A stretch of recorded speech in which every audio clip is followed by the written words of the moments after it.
Hi there, Rob Jones here from Multi-Trades Training. I'm here in our new workshop that we're building at the moment. We're partway through building it. We've already got some people going. We've already had some people in here doing some assessments recently. I just wanted to give you a sneak preview on what it's going to look like and what we're working towards. Follow me. So at the moment, you can see we're getting ready here on the left-hand side. We've got lots of ply for building the bays. We've already built several bays already. In here, we've got our tool cupboard. We're going to have our ply, and we're going to have our MDF down underneath that lovely cupboard there. As you can see, lots and lots of different tools in there for you to use if you're coming in for assessments or training. Over here, we've got our carpentry bays. These are for carpentry UPAs, which is the Experience Work and Practical Assessment, the one-day MVQ that we do, but we also use it for the apprentices' endpoint assessment. In fairness, they're both pretty similar.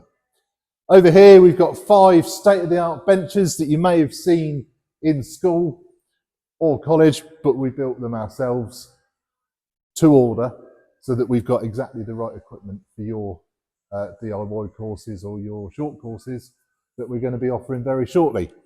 Over here on the right hand side, these bays aren't ready yet. These are going to be for our property maintenance apprenticeships and apprenticeship assessments, and also the property development course that we're going to be offering very soon.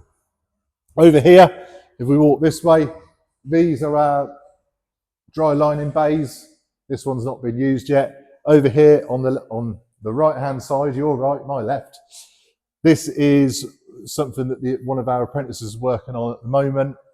This is going to be for their endpoint assessment. But we also do the one-day MVQ in dry lining, and we also do the one-day MVQ in dry lining finishing, all for experienced workers. Thank you very much. That's been a sneak preview of our new workshop. More to come.